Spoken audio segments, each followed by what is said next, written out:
Hello and welcome to Qtr Time podcast. I'm Lucy G. And I'm Lucy P. And we're here to bring you all the netball goodness you never knew you needed.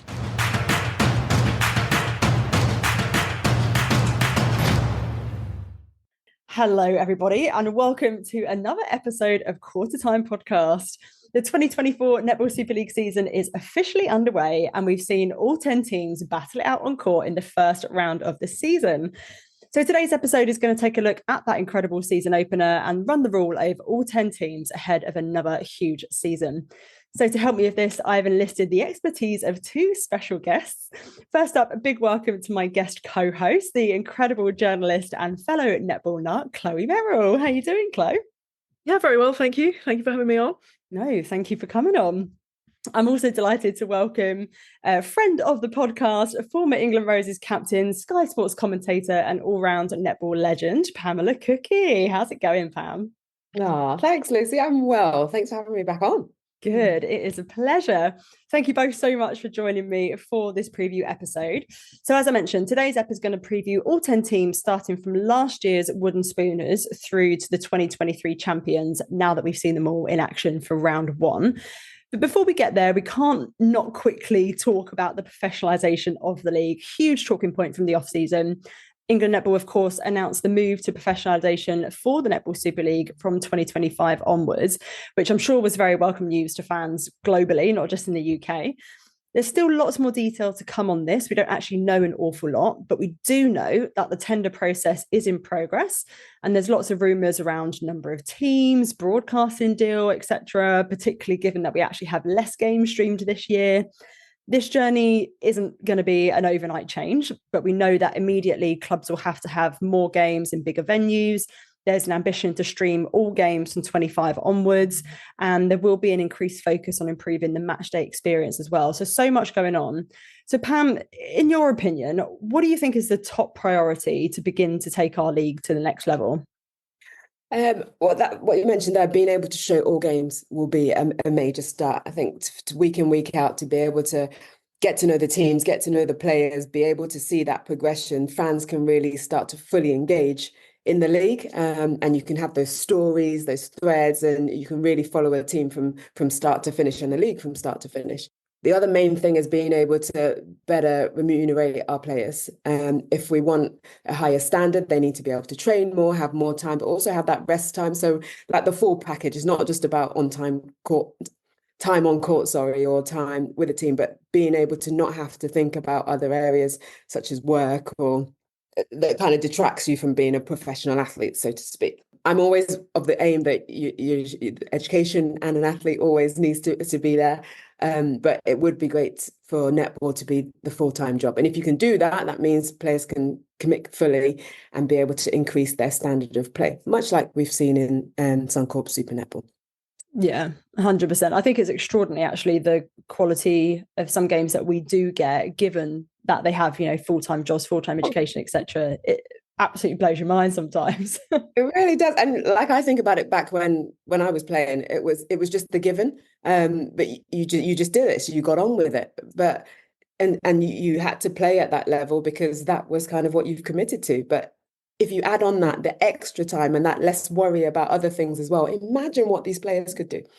Yeah, 100%. And I think, we've seen huge growth in women's sport more generally in the UK, like particularly Lionesses. They've just had a London Underground line named after them, which is absolutely incredible.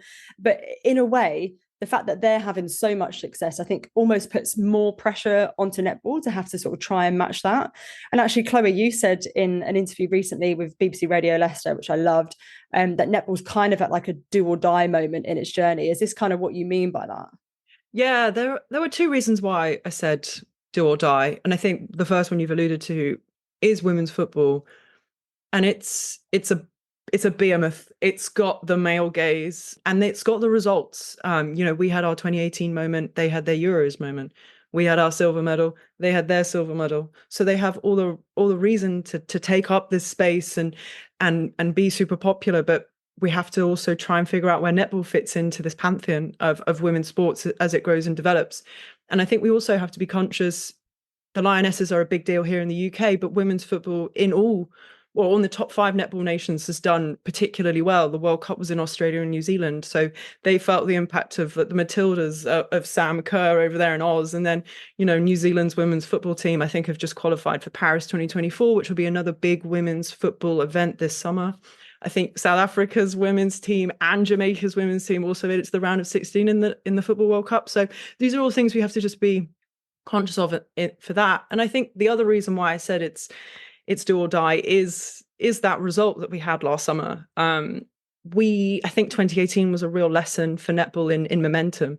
And obviously we did have the COVID pandemic that kind of disrupted that. But when I was sitting on the bench in the semi-final at the Commonwealth Games in Birmingham, and I was writing for The Guardian at the time, it was the first time ever at a netball event that every other newspaper was represented by a journalist. And it was like, wow, here we go.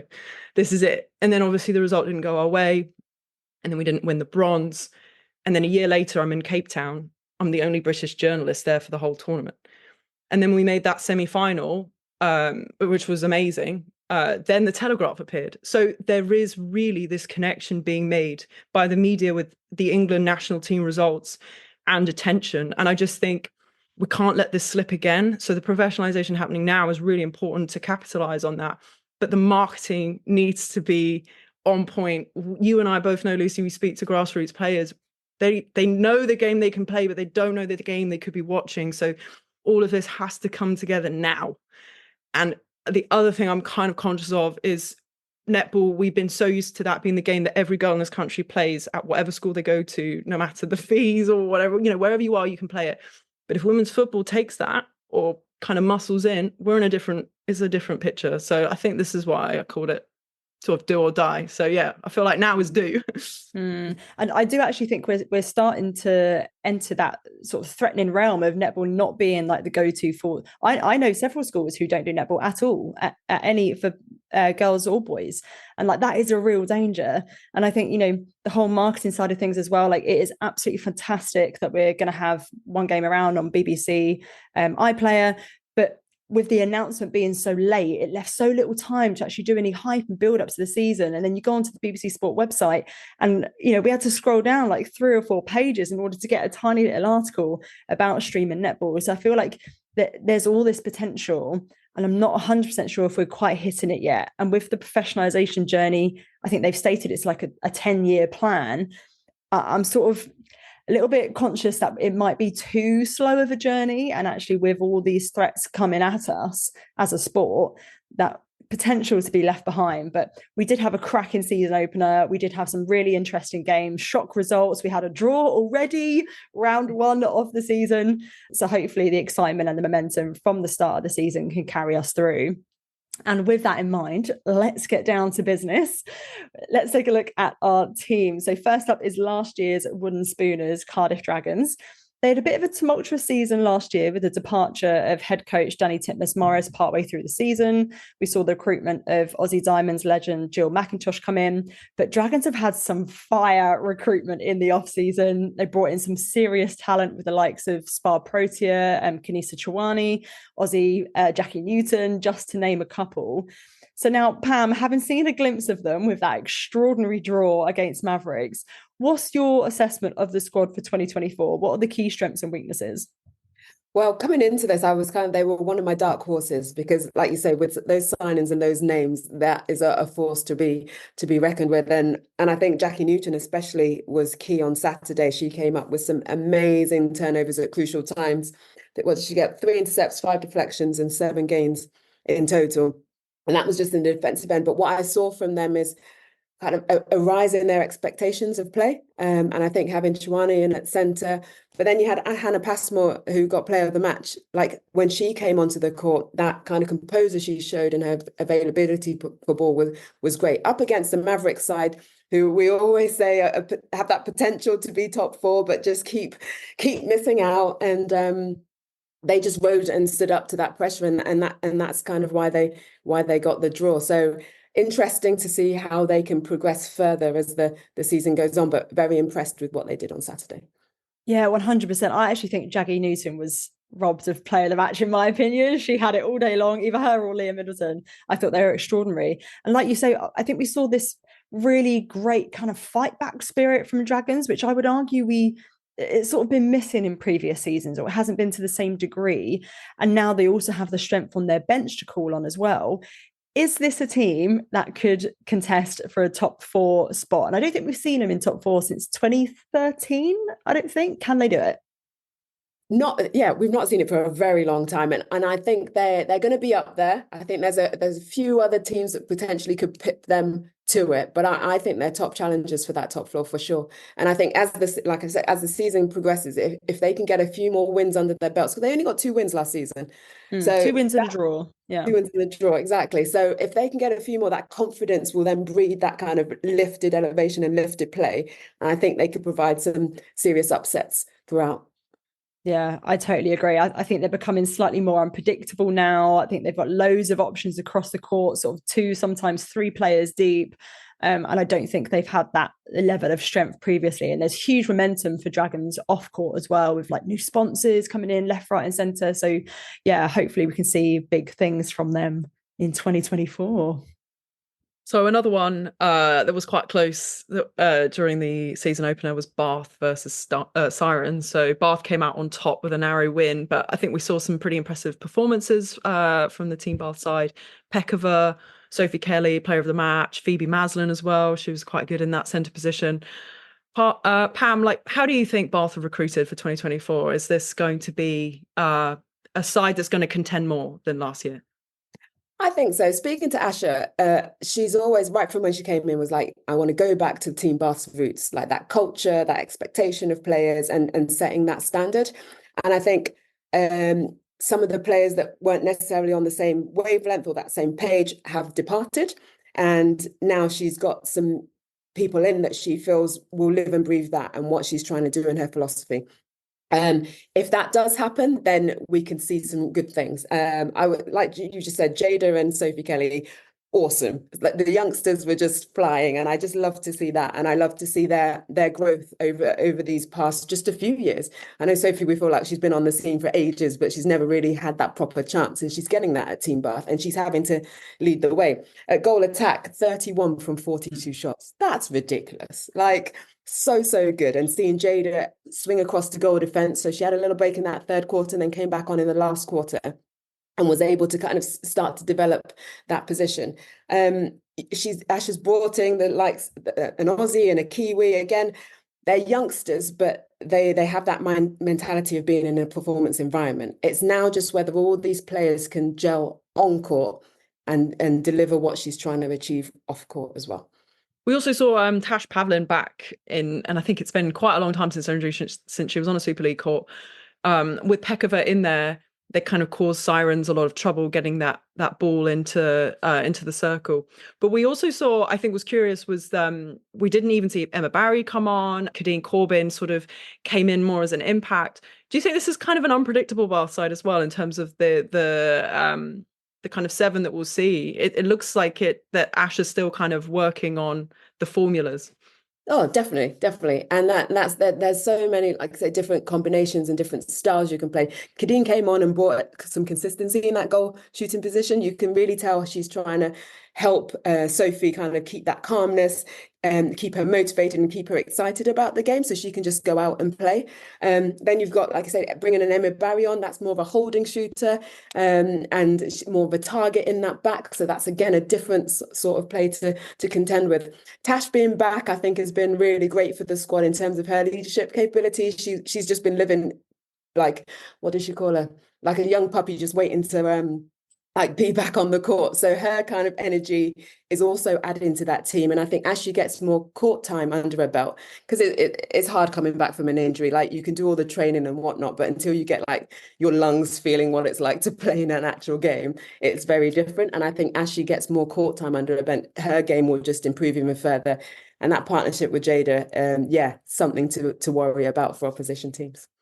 And where do you think Bath will sort of go from here? What do you think's looking exciting, and maybe what do you think is potential area of weakness for them? I think they're still in that transition phase. So when we talk about weaknesses, I'm yet to see a top 4 side from them just yet. But I do think we're going to see a lot of growth from that team over the season, as they start to develop, and in a year or two's time, potentially, then that's where they could be knocking on the door if they can keep a core squad together that are on this path. Yeah, that's the question, is if they can keep everyone together, because obviously everyone wants to play for a top four side, but if it's going to take 2-3 years to get there, they have to buy into that vision and commit to that. So it'd be interesting to see how they shape up for next year as well.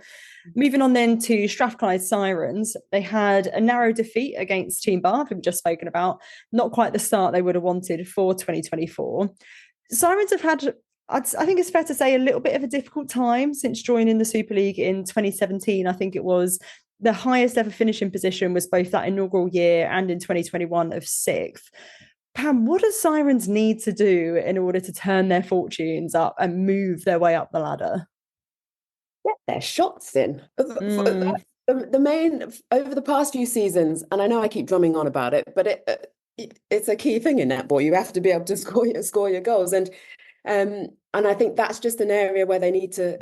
They've struggled with in the past. Ngubane, sorry, from South Africa has gone in, and she was awesome at goal attack, and I think she's 27 to 28. So you've got an accurate shooter who's available and is not afraid to go to post. Very clever. So if that impact can start to work more seamlessly with Goodwin, and Goodwin's ups her game as well, I think they've got some stuff there.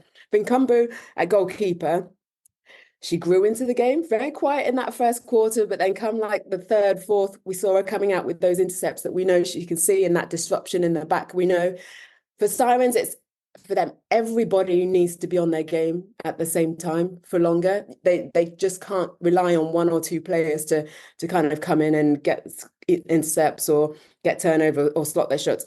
All 7 on the court have to be up for them. And I think that's where they struggle, because they don't, I think, have enough experience in that 7 or on the bench that can do that consistently. Yeah, I completely agree. It's that shooting in for Sirens. It's always just been a little bit sticky. And obviously, as you mentioned, Ngubane has come in. I was really impressed with her. I thought she absolutely smashed it. I thought she brought a lot of creativity to the attacking end. She actually took the majority of the shooting load as well, despite playing most of the game in goal attack. And like you say, with the accuracy, if the accuracy and the volume is there, happy days. Look at Sophie Kelly. She shot 31, but she did actually miss, I think it was 11 goals. So she did miss quite a few, but her volume was way up. Bethan Goodwin shot 22 from 31. So, the volume wasn't there, and that's predominantly in goal shooter as well. So it's a little bit of a balance. But how big of an impact do you think that Ngubane will have on the Siren side? Big. Well, we saw what she did on Saturday. Like she was go-to lady there. She brought that excitement. But again, it's going to be that service they can get to her. And is it Emma Love at wing attack? Yeah, I rated her at the World Cup. I think she can bring she brings speed, she brings vision. But this is her first Super League season. So, and there's quite a few in that team that it's their first Super League season. So it's just whether they can, or how quickly can they learn and get to grips with it to be able to provide that service. Yeah, I think Hannah Williams as well. Obviously, she's been in the Super League for a couple of years, but this is kind of her first real proper season with a starting position. So yeah, that service is really key.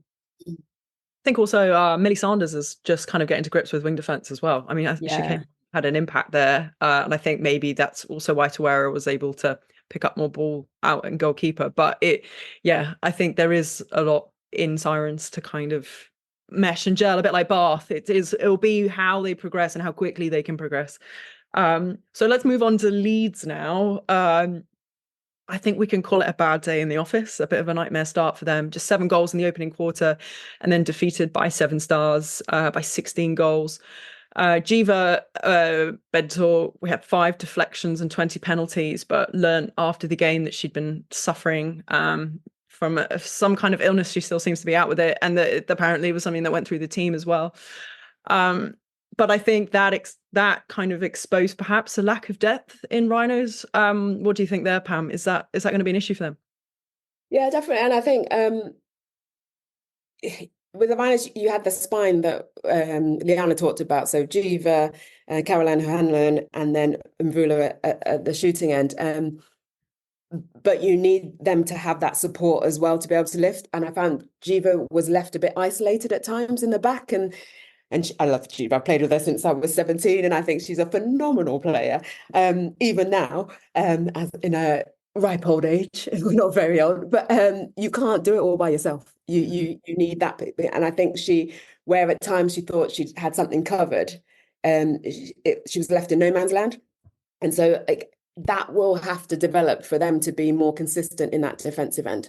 And then I also think, like you were saying, yeah, the depth is not necessarily as good as I think Liana would have wanted it to be. And so they're going to have to work out a way how collectively as a team they play to the strengths of those three, and the others support that, if that makes sense. Yeah, definitely. And I think I don't know if there's like a bigger question really with Rhinos about player retention, because there were how many departures? 11 departures from last season, and that's a big exodus. And again, I think we're talking about it with Bath in terms of buy-in. Do we think that Liana might eventually now get to build something and sustain it? Because that's the second year on the trot they've had a mass exodus. Exactly. And that's exactly what I was going to say, Lucy. So that is definitely something they need to look at, because those numbers are crazy. And so there's a potential fundamental problem there that needs to be addressed so that it doesn't keep happening each season. But from the outside, we don't know.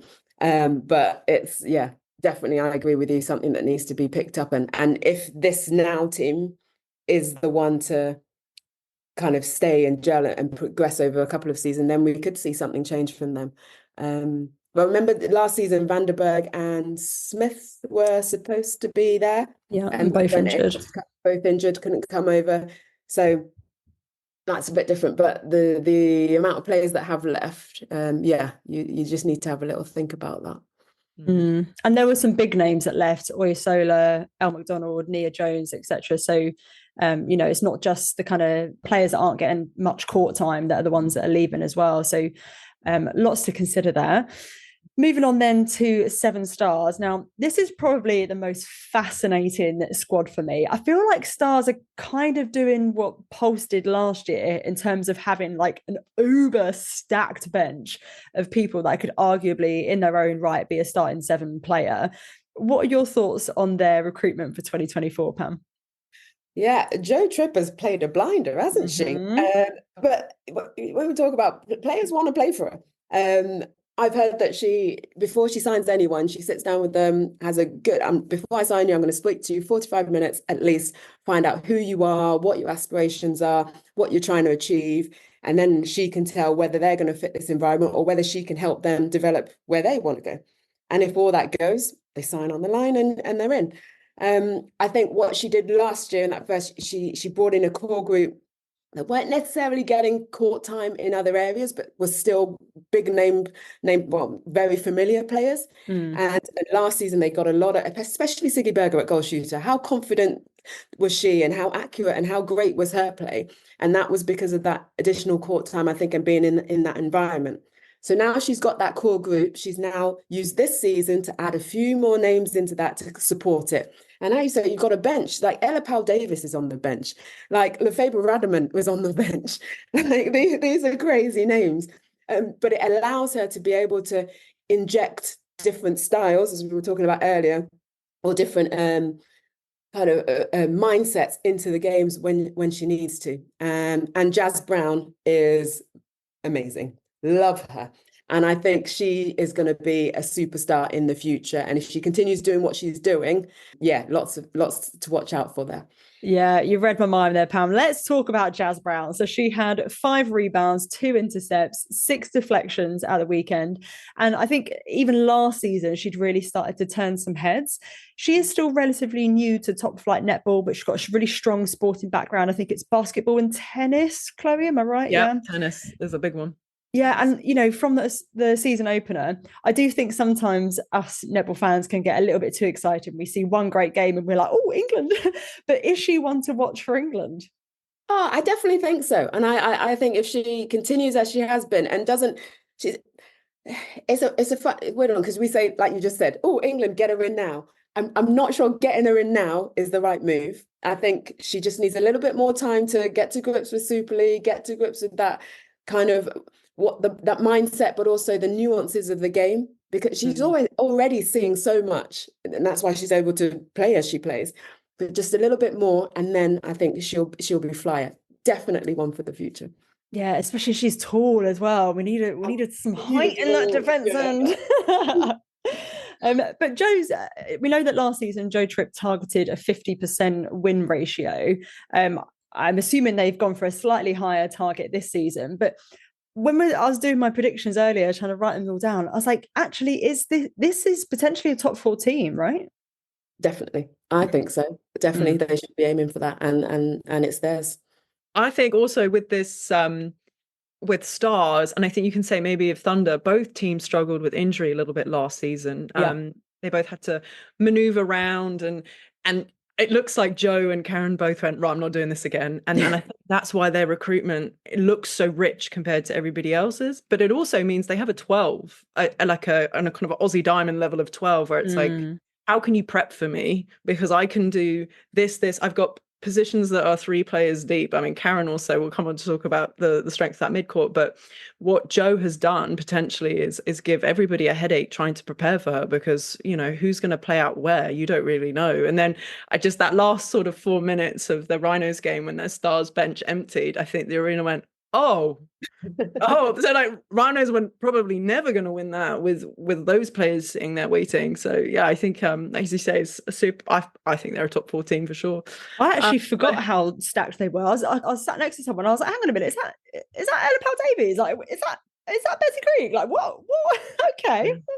Airy as well. Like, right. Just defensively, they're, I think, very exciting. And clearly, Joe's got a mind for that. I think that 7 Stars whole court defense we saw. You know, seeing Ziggy out, arms over ball, unbelievable scenes.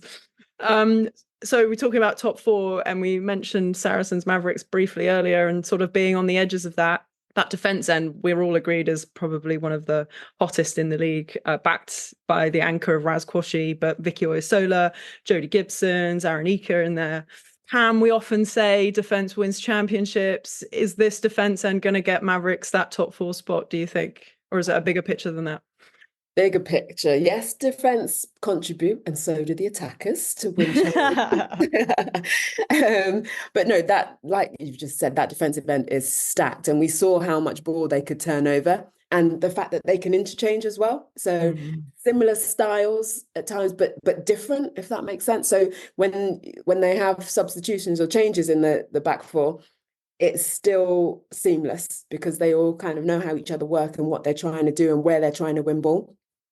The issue will come with them is down that attacking end, where if they can feed. So Emma Thacker, I thought, came on nicely. A goal shooter, though, she's normally a goal attack, so she's having to learn that a little bit, and her positioning in the back.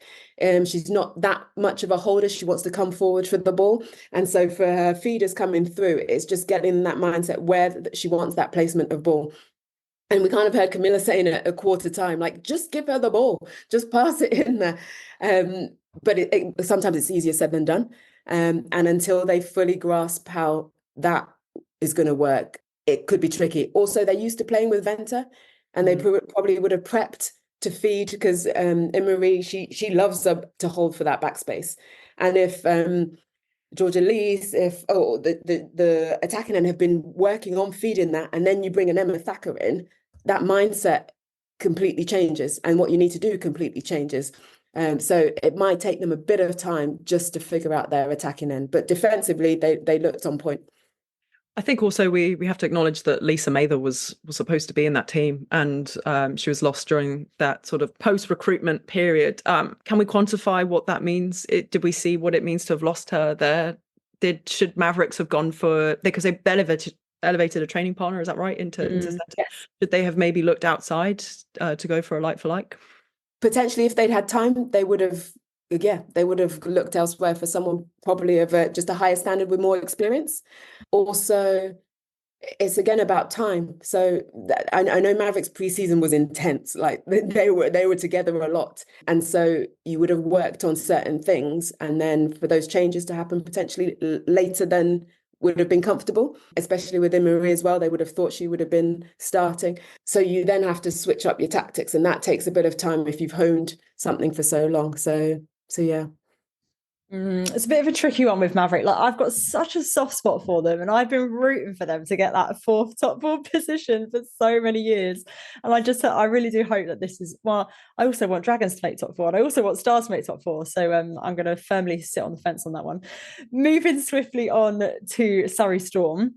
So we also saw a mass exodus from Surrey Storm this year as well. There's actually only 4 remaining from last year's squad. Well, 3 now if you take out Amy Flanagan, who sadly ruptured her Achilles. So wishing her a super speedy recovery. Absolutely gutted for her, one of the best players in the league. What do you think prompted such a huge departure from a team that made top 4 last year? Well, Layla Guscott obviously having a break from netball, so that's changed. They also lost Hannah Knights. I think there's Jazz Brooks as well, Leah Middleton. But then they brought in Beth Dix. So if you've got Beth Dix, you can't necessarily have Leah Middleton, because she was getting some good court time at Storm, but she's playing for Wales. For Wales, yeah. So a chance for her to be more with her Welsh teammates in the Super League as well. So I don't think it's necessarily they're leaving because they don't want to be part of the environment. It's more life circumstances have dictated that they're leaving. So I think there's various reasons why. I'm gutting about Amy. I think, just like you, I think she's phenomenal. I think she's one of the most not underrated anymore. Everyone knows how great she is at Winford and how much ball she can turn over. And then to be captain this year as well. And then, just no one ever wants to see anyone go down. And the Achilles as well, I knew straight away because I think that's going to be a huge blow to them for this season. Yeah. And I think it's going to be very difficult for them to replicate what they did last year to get into that top 4. I think Sophie Drakeford-Lewis now has a huge task on her hands in terms of leading that team and trying to do as much as possible to get those scores on the board, and both in attack, but then also her defensive pressure. We wait to see when Praskovia Peace comes back into the mix. But it's a huge challenge for them now. And because they came back in that third quarter, Amy's injury spurred them on, but they just lack that kind of finishing instinct. I think it's going to be difficult. Yeah, and the other thing that I think is going to make it, a difficult season for Storm is the potential lack of depth on the bench. There's a number of signings that I'd personally never heard of before, which is always really exciting because, new talents in the league, new faces, which everyone loves to see. But I was also a bit like, oh gosh, if anything does happen, like an Amy, do you have the depth to be able to step up? So do you think they have a strong enough bench to last in the 24 season? No. Not if that ambition is to be top 4. Yeah. What do you reckon, Chloe? No, I have to agree. I think it's a tough ask to ask that of players that haven't been to into the Super League before and ridden that roller coaster. And I think we can't understate the loss of Amy Flanagan really in terms of being a ball winner, but also that leadership. And because you do, when you have new people on board, you need somebody to help guide them through. So it's a big load for Sophie Drakeford-Lewis to step in and go, okay, guys, this is how we do it. But I think it's going to be a tough one for Storm, but I think the one thing you can always say about them is they're gritty. They're going to make you work really hard, and they made Loughborough work really hard. And that's very much a brand that Mickey Austin has been very consistent with. So I don't think they'll roll over, but I do think the mountain is a tall one to climb. Yeah, totally agree. Now, talking of mountains, Manchester Thunder, they finished 3rd last season. Karen Gregg said, we'll be back. And I think they're back in possibly the biggest way possible. 16-goal win over London Pulse. It was supposed to be the day's closest match, and it certainly wasn't that. Pam, what do you think of this Thunder side? Wow. just wow. We talked about having depth in your squad and having a 12 that you can call upon whenever you need, that have experience, that have the skill level and have that tenacity and buy into the culture and the environment that Karen Gregg has been breeding for so long. she has all that.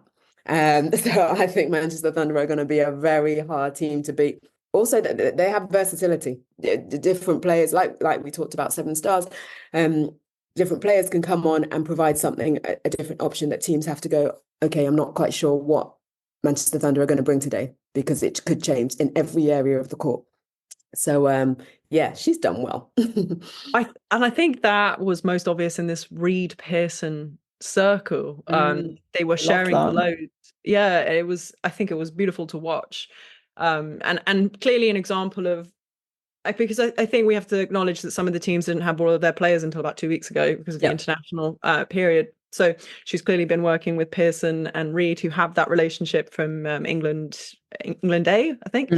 That's what it is. They both talked about afterwards how much they loved playing together. They just know where the other one's going to be. But we saw briefly Van der Berg, who Fumi Fidoji said, hello, welcome to the Super League too, quite quickly. But I think, we're talking about the fact she's not been in there for very long. So see how she grows and develops.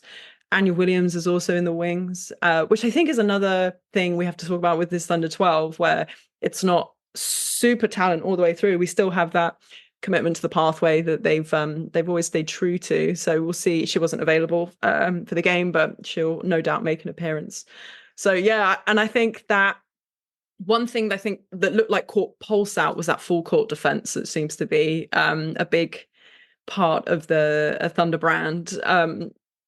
What do you think?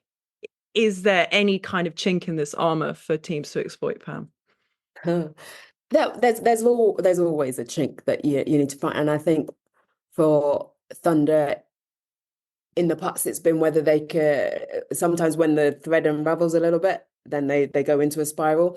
But what we saw on Saturday is that they, again, a normal Thunder straight, they just kept turning the screw. So every quarter they put more on the board on London Pulse.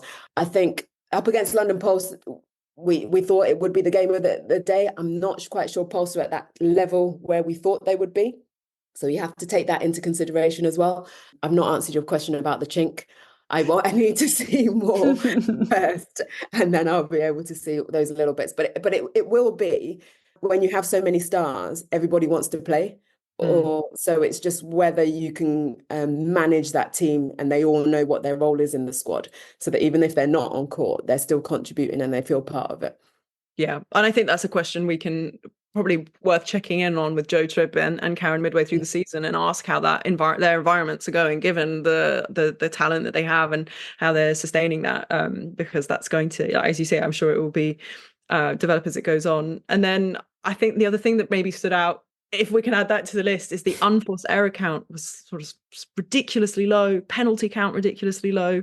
Quite an impressive debut for 2024, I think we can say, of Thunder, can't we? 31 penalties for Thunder and 6 unforced errors. Like, what on earth can you do against that? It's just absolutely extraordinary, right? It's so good, because that's 6 across the whole 60 minutes. That is just almost unheard of. And that is like commitment to your craft. Those basics you have to nail. And they are nailing it. So once you nail those, you can do all the flashy stuff around it, and you can do it with confidence. Because compared to Pulse's 16 unforced errors, like, you've got no chance, have you? Yeah, well, let's talk about London Pulse a little bit more then. They did obviously win the regular season last year, but they fell short of taking the actual title after arguably falling apart a little bit in the second half of the grand final last year. They have lost a lot of talent for 2024 with the likes of Chelsea Pittman, Ellie Ratu, Lindsay Keeble retired, but they have brought in a mixture of really exciting youngsters, the likes of Izzy Phillips, and some imports as well. Is this a team that can get themselves over the line for their first title in 2024? After Saturday, you would say no.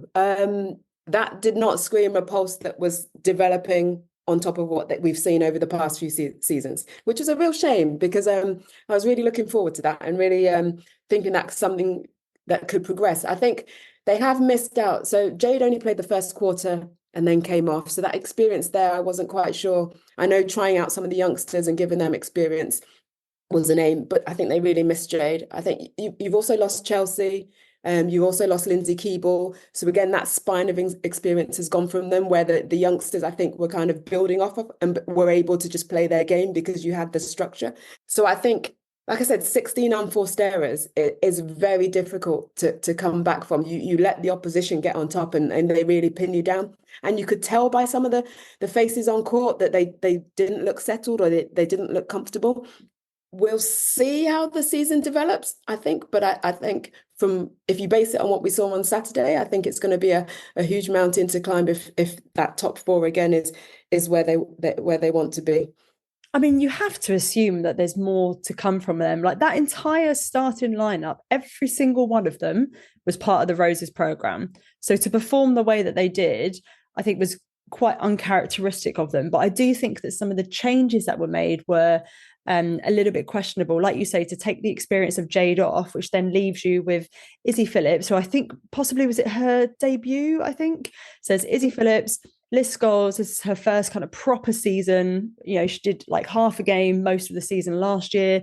Then you got Berry and Liv, who themselves are still very young. That entire lineup then, or attacking lineup, is really quite inexperienced. So like you say, we needed the likes of Jade. And if you kept Jade in centre and brought maybe Breon into wing attack and then Izzy into wing defence, and you just kind of scatter them around, I think that would have a really different result. But, you know, Fumi Fidoju, she had 10 gains. They had 23 gains in total as a side and still lost. Like, that's nuts. Right. And I totally agree with exactly what you've just said.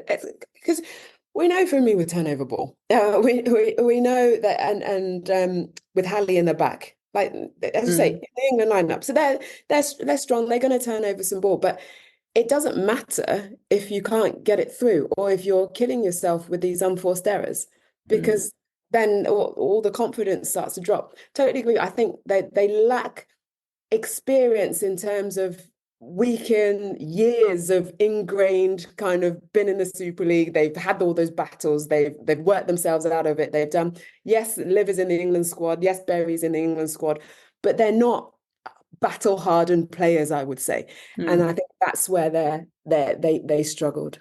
And an interesting thing for me that I sort of wonder how it's going to play out this season. Last season, we mentioned they had a really stacked bench. And I don't know if they ever really used the riches that they had on their bench last year. We saw, you know, a number of players leave. Do you think that Sam's Bird's going to play it slightly differently this year in terms of rotations with the squad? Well, it's a different, because last year you had the names and the benches were stacked. And so, but it wasn't. This year you've not, I think, got as many names on those benches to be able to bring in. And so when you're then rotating, you're bringing more, even less experienced players onto the court. And so I don't know if that's necessarily helpful. I think they need to go back to so what's our structure? In a way, we talk about, do you have a starting seven and whatnot? I think they need to go to this is the team, this is my seven that I'm going to build on, and the bench are going to be impact players as and when needed, rather than let's just rotate everybody. Yeah, I think you got to go more. I think they look like they have to go back more to basic than. Yeah. And they're not where I think Thunder and Stars are with the recruitment that they've got. So the final team, the defending champions, Loughborough Lightning, took a 13-goal win over Surrey Storm. Nick Smith made her debut at goal defence. I think was really productive when she was on. Pam, is this the title defending team? Oh, when you think yes, they lose Captain Fantastic, and you think, oh, maybe their defence has a little bit of weakness now. But then you bring in Nicola Smith, who, I agree with you, that first quarter, she was on fire. And she was going to be my player of the match if she stayed on a bit longer. I think Sophie Draper-Lewis did get on top of her in that second, but in the third, at the start, she came back into it. This is a team that's tried and tested and just knows how to win. You bring in Ella Clark back from injury, and how good was it to see the cheer that she got when she stepped out after so long out, and then she came on and shot 100%, 2 from 2, but I'm sure she'll take that. It's very difficult to beat a Lightning side like this, because when you've got Mary at the front, who if all is in trouble, you just launch that ball in and she can get it, and she will turn and she can shoot. so accurate. You've also got the likes of Rhea Dixon's playmaking ability, still working on that shooting percentage, and I think that would come. Potentially like to see her at wing attack. But they've got people that they can call upon when needed. And then Bella Bayliss at centre. So good. Oh my God, so good. It was obviously it's never easy to come on, like your captain's just gone down, and that's not the opportunity. But you take any opportunity that comes your way, no matter what it is, and you have to go out and perform. And she so did that. And that again brings another dimension to their attacking end, and then that defense is so completely different player to Nat Panagari. And so they've now got those kind of options in their arsenal. So Vic Burgess again has come trumps. Outdone herself. I think you're right to point to that engine that we've always known that Loughborough have had with Hannah, Nat, and Beth, who is great. You mentioned Beth. Exactly. Yeah, I know. It's great to see that. And that defense end is actually kind of Kiwi style of like in terms of height. I think that's very imposing. One thing I want to ask you about really that I think is quite curious is the attacking recruitment that Vic's gone for, Chollock, Dixon, McCall and Clark. That's a lot of firepower, but it's all very quite different as well. You know, what do you think we can expect to see from that end? Yeah, but because Lightning have that ability to get quite a big lead early. And so if they can do that, that gives Vic more options to be able to change up the squad a little bit to try things out, ready for kind of bigger games later down the season. And so that's an art. You've got very different goal attacks in there, haven't you? And so it can cause such headaches for the defenders depending on who's out there at what time. But what Vicky's very good at is knowing who to put against what opposition. And is what style and the work she does before leading up to that game. So yeah, I think we'll see all of them, and I think they'll all get court time. But then she'll figure out who is the right one come when we need them for those bigger games, if that makes sense. Yes, no, makes total sense. And I think Mary, one word for her to have had that Netball Nations Cup experience with Uganda, to go up to that, I think, a next level as an international goal shooter. Do we think this is the last time we're going to see her in the Super League this season? Oh, I definitely think people will be knocking on her door for sure. And I think why wouldn't you go over and play in arguably the best league in the world against the top players week in, week out to improve your game even more? Why would you not? And also be paid to do it, like properly paid. So we can't begrudge them leaving or hold them back from leaving, because I think that's definitely something that can enhance them and enrich them. What we want to do, as we talked about right at the start, is make our Super League to that level so that players want to stay and can stay, and then grow it that way. But it'll be a shame to lose her from the league, but it potentially could happen. I do suspect though it will be next year. I have a feeling. You do? The Lightning culture seems so strong though that it's like, okay, Fran, you're ready, off you go. We wish you really well. Like I think Vic sort of has spoken about that, everyone being really happy for Fran to go, and so I expect if Mary does go, it'll be a similar sort of story. It's like, off, pack your bags on your way. We miss you, and we'll hopefully when you're back, we'll have you back. Sort of thing. Yeah. I do have a feeling though that it will be next season, because she's been so clear and so really mature in saying that I'm not going to go out there before I feel that I'm ready. But you just feel this journey that she's been on, particularly the last sort of 6 to 12 months. And after the end of this season, you just feel like she's going to be there. And so, it wouldn't surprise me at all if next year was, I mean, the question is, where would she go? Which team would want her? Which teams, plural, would want her? Oh, that's a whole other question. That's a whole podcast. So that's our 10 teams. We've run the rule over all of them, and I think we can all agree that we are set for a really exciting season. We say it every year, it's going to be the most competitive season yet, but I really do think that it will be, and I think we're going to potentially have a different top four to what people maybe thought at the end of last season. So let's see. Let's get stuck into some predictions. Chloe, I'm going to put you on the spot and come to you first. Starting from 1st down to 10th, what are your ladder predictions for 2024? Who is taking that trophy? Okay, for the record, I did this before the season opener. Okay. So number one, I picked Thunder. That 12 is so impressive, and Karen Gregg is a title-winning coach. Lightning for 2, for all the reasons we just talked about. But I just think Thunder will have the edge with that midcourt. Pulse in 3rd, Stars in 4th. I got them into the top 4. I just think that the depth is going to be, in a long battle-hardened season, the thing that gets them over the line. And I'm excited to see what Jo does with her players. I put Dragons in 5th. They're Pam called them the dark horse, and I think that's right, about where they need to be, and I think Jackie Newton's going to be central to that. Mavericks in 6th, Rhino 7th. I went with Storm 8th, Sirens 9th, and I put Bath at 10th. Interesting. I don't know how happy Pam's going to be with her old side being down the bottom. Well, they already did beat my 9th place team, so well, there you go. For the season opener, but yeah, that's yeah, it's out there now. It's love that for you, Chloe. Pam, what's your ladder predictions? Okay. Do you want me to go? Should I give you more thinking time? Yeah, you go first. Okay. So, Chloe, mine is actually identical to yours all the way down to 6th. So I think Thunder are going to take it. I think it'll be a really great final between them and Lightning, who'll come in 2nd. Pulse, then Stars in 4th. Dragons in 5th. My beloved Mavs, I have dropped you down to 6th, unfortunately. I just think Dragons have just got that excitement and that spark in them this year.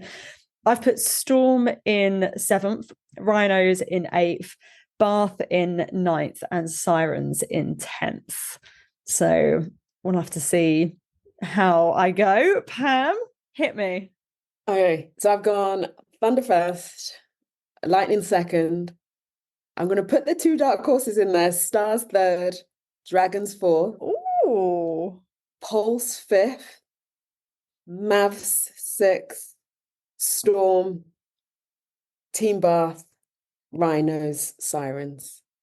Wow, I have to say yours is probably the most exciting out of the if this comes up. I was thinking, as we were talking about Pulse, that there is scope for them not to quite make it. I think if we don't see progression from them quickly, and if we don't see that structure in, I think we have to ask whether they're a top 4 team, given what else is around them and the hunger that's around those other teams as well. I don't know, just as we were going through it, I was a bit like, Pulse, like, actually. But then, they do have some quality, so I can't, and experience. So I don't know. Yeah, it's a tough one. Yeah. No, exactly. I think it's tricky, and like we always say, you can't take everything on the season opener. It's a guide, but it can't be what the whole season will bring. It's not. But I think we did see some chinks, as you called it, chinks in the armor, but also some teams where we thought, we can see some real progression here. And actually, normally we do this preview episode prior to season opener, but I am loving doing this after season opener because it has changed my perspective completely. So yeah, really, really exciting. Let us know what your let us know what your ladder predictions are, where you think everyone's going to end up at the end of 2024 and who is going to take that title. Thank you both so much for joining me today. As I mentioned earlier, this is going to be the biggest and best season yet, I believe. So I really implore all of you listening to show up, to tune in, put the streaming links in the WhatsApp group, share it with your neighbour, hairdresser, cousins, dog walker, literally everyone, like, get the word out, because the more eyes on the sport, the more likely we are to have an increased number of games being streamed in future years. So that is the best thing that we can do as fans. Thank you both, lovely ladies. It's been a pleasure chatting to you, and no doubt see you courtside throughout 2024. Thank you. Thanks, Lucy. Amazing. Great to chat.